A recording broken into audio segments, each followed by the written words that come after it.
Good afternoon, everybody. Welcome back to Reference Roundtable. So we've been doing this for quite a while now, well over a year. But if you're new here, we're librarians at the Sioux City Public Library, and we meet up once a week on Thursdays to talk about books, movies, whatever. I'm Lacey, and today I have Sarah with me. Please join in on our conversation by commenting below. We love hearing your thoughts on what we're going to chat about today, or even if you just want to share with us what book you've been reading. So today, we picked a topic that is very near and dear to both of our hearts. So June is National Adopt a Cat Month, and so we're going to talk about cats, and it's going to be wonderful. We're going to talk about some books that star cats, some that feature poems about cats, maybe even one that's written by a cat. So, of course, it only feels right that during Cat Adoption Month, we also share a little bit about the fluffy little adopted kitties in our lives, because we both have cats that we've adopted from the Siouxland Humane Society. So we're going to kick things off today by telling you about our kitties. Yes, and we're going to start with a slideshow so that everybody can see the preciousness of our kitties. So I am going to share my screen, and we'll do that first.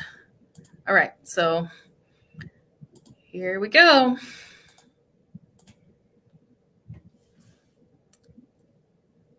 Patty is my kitty, obviously. She's the cutest. I'm a little biased, but I love her spots. I'm a big fan of spots. It's very cute. And she has about 30 collars. And so, of course, Frankie is my kitty. He loves being dressed up, as you can see. Oh. Not really. Oh, that's my favorite. And, when it's a bit sunny, it's a little much for him. All right. Cute. We could do that all day. Yeah. We really narrowed it down for about 300 pictures for you all. So Yes. So Patty is my kitty. She's a calico, obviously. And this episode fell right in line with her adoptiversary, which is tomorrow. We will have had Patty for 5 years. So we had to do this episode because it was perfect. Perfect. Perfect. It felt right. So she's the best. I don't know what else to say. She's a brat sometimes. She definitely has a huge personality, but I love her. She's my child. I feel you there. Yeah, Frankie, his adoptiversary is not anytime soon. It's in January, so no fun tie-in there. But I've had him for about 3.5 years, and he's 6, I think, now. Just had an estimate of what how old he was when I got him. So I think he's about 6. Yeah, he's a cat dog is what I describe him as. He comes when he's called. He follows me around the house constantly. He always wants my attention. So he's cat dog. It's the best way to describe him. He loves love. Yep, he's a friendly boy. Patty, not so much, but that's okay. She's she Princess makes you work Patty. For it. She makes you work for it. For sure.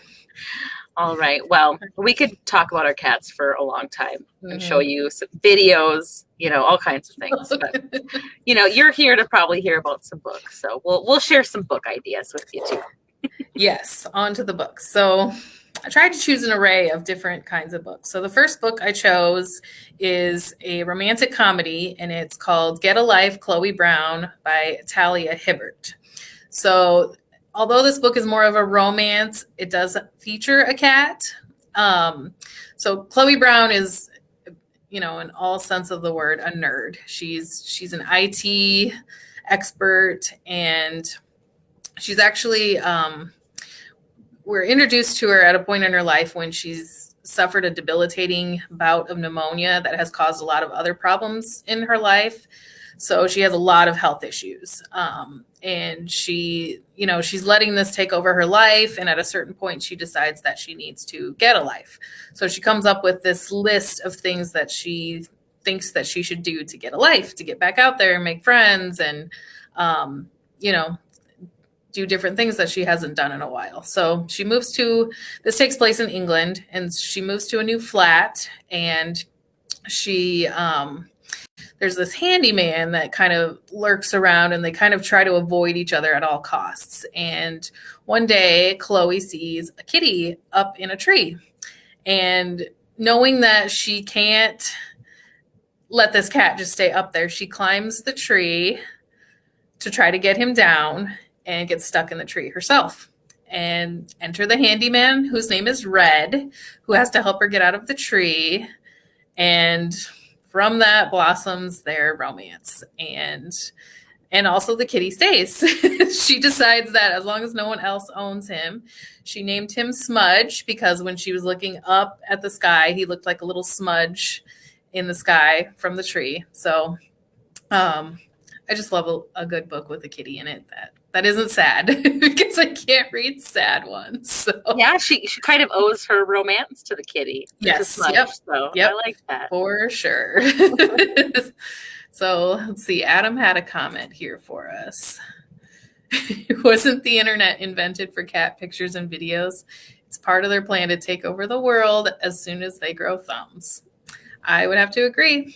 I pretty much use the internet, aside from work, solely for cat videos and pictures. So I agree. I agree. All right. Well, I'm going pretty classic with my choices today, my cat choices. The first book I'm going to talk about is Old Possum's Book of Practical Cats by T.S. Eliot. So if you know anything about this book at all, you probably know it as the title that inspired the hugely popular Andrew Lloyd Webber play Cats. It was published in 1939, and I thought this was very cool. Many of these poems were originally written in letters that T.S. Eliot sent his godchildren. So he didn't even necessarily write them with anyone with an audience in mind other than his godchildren. So I thought that was really cool. That is cool. I'm going to admit something here that might be unpopular with some people, but I don't like musicals. I've never ever seen Cats in its entirety. The parts I did see, I was like, no thanks. It's fine if you love musicals. I think that I'm sure they're wonderful. They're just not for me. But regardless of how I feel about the musical, his poems are excellent. He just has an awesome sense of rhythm and rhyme. Just reading these poems out loud is just kind of fun. I know a lot of people like to read them to their children for that reason, because they're just kind of goofy and entertaining. I'm just going to read a really quick little excerpt from the first poem called The Naming of Cats. It's basically all about cats and that they need to have 3 different names. So this is kind of right in the middle of it. But I tell you, a cat needs a name that's particular, a name that's peculiar and more dignified. Else how can he keep up his tail perpendicular, or spread out his whiskers, or cherish his pride? And that's just to give you a little taste. They're a lot of fun. And I just think it's kind of an interesting I don't know the right word I'm looking for, but it's kind of opposite. I grew up reading T.S. Eliot in high school, but we read like The Wasteland and The Love Song of J. Alfred Prufrock. They are nothing like this. They're kind of your, depressing and down sort of poems. So this is totally opposite of that. So if you've only read T.S. Eliot in high school, you should probably check this one out. Okay, we've got a comment from Claire. She says, I love musicals, but Cats is just its own realm of insanity. I would have to agree. I love musicals too. But I think I tried watching Cats, like a video or something. And it's like, no, this is not the kind of Cats I like. For me, it was like the human cat thing. It was like, It was a lot. Like that was just, I was like, this has crossed a line. Yes. I think your mom has a comment too, Lacey. I don't know. I mean, I'd say maybe I was switched at the hospital, but we look an awful lot alike, so that might be kind of hard to believe. Like, no musicals, Lacey. Come on. I like Kinky Boots. I like Kinky Boots. So there's one musical that I like. I like too many to name, but I do agree that Cats is weird though. So. Good. I'm not alone. Yes. Okay. So switching gears completely, I am going to talk about Woman in the Window by A.J. Finn. So if any of you are familiar with this book, it is a thriller. It's about an agoraphobic woman who, we're introduced to her and she can't leave her house. She's afraid to leave her house. You obviously know something weird's going on. She is trying to get help, but she starts focusing in on some neighbors that are acting strange. And she believes that she's a witness to something brutal that happens. And she's nuts too. She's got a drinking problem and a pill problem. And so when she sees this thing, you're kind of like, is this really going on? Is she imagining it? And I think even, she's wondering that as well. So I like this book. And I chose this one because there is a kitty that she has, and his name is Punch.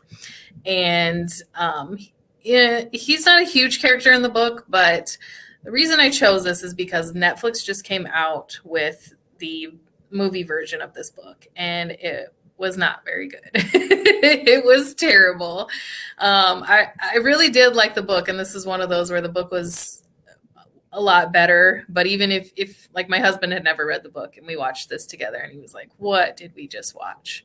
But the best part of it is the cat, because the cat is one of those like flat-faced ones, like the Persians or the Himalayans, and it's just adorable and cute. And when I saw the cat, I had to like Google and make sure he didn't get killed or hurt, because I can't handle that. And he doesn't. But so if you're thinking about Woman in the Window, read the book and skip the Netflix movie.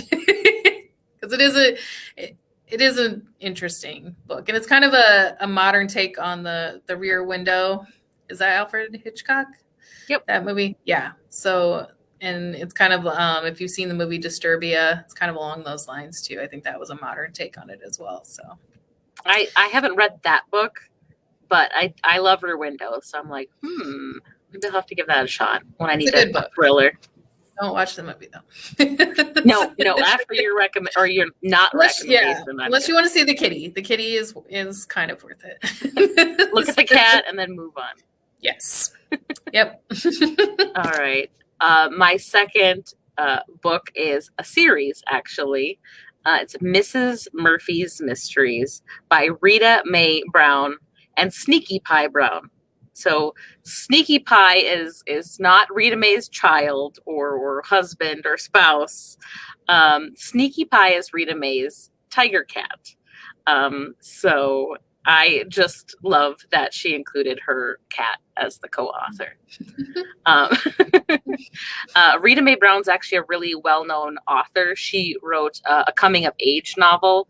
I want to say it came out in the late 60s or early 70s called Ruby Fruit Jungle. That's really considered a classic. But if you're kind of been a reader in the last 20, 30 years, you definitely know her for this Mrs. Murphy's Mysteries.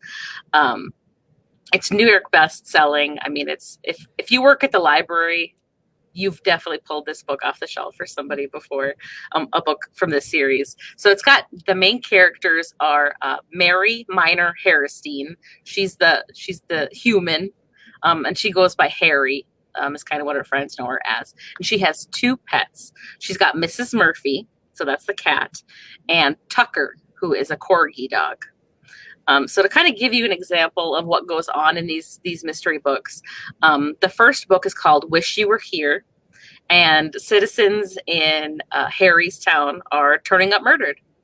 And Mrs. Murphy and Tucker, her pets, decide they need to protect their owner. She needs their help. So they start investigating. And of course, Harry is curious what's going on too. So she starts her own investigation, not realizing that her pets are actually way ahead of her. So Mrs. Murphy needs to figure out how to warn Harry to try and stop, murders from happening. And so, of course, it's not a serious. I mean, it's serious in that murders happen, but it's not like super gory. It's not, it's a cozy mystery. Yeah, definitely. It's fun.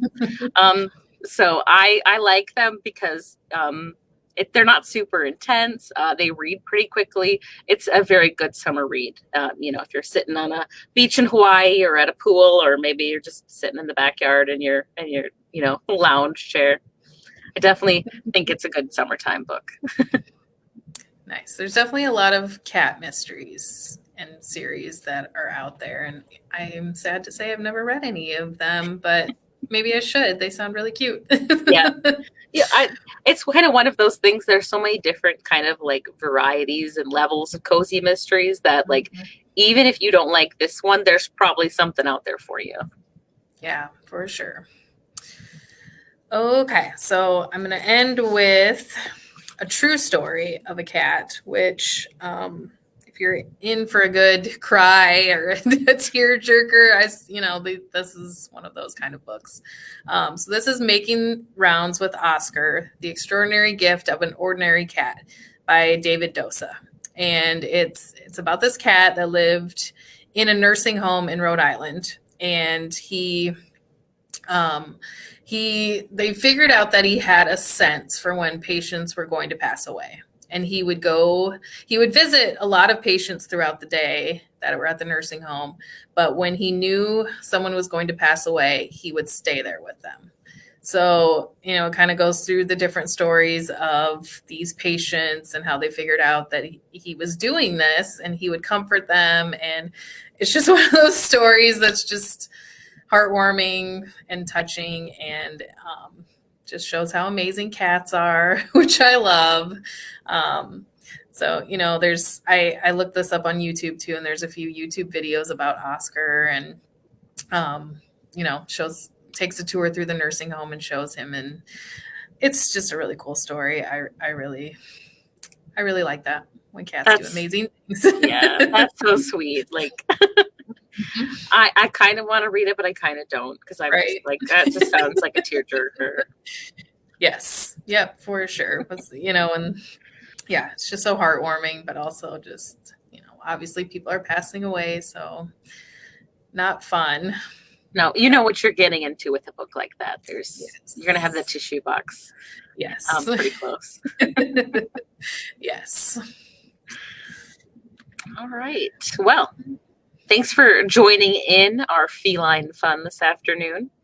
Even if you're not a big cat lover, the library has lots of books featuring all kinds of animals. So we'll always be happy to track down maybe a cozy mystery with a dog crime solver, or a book on bird watching. We have all of those things.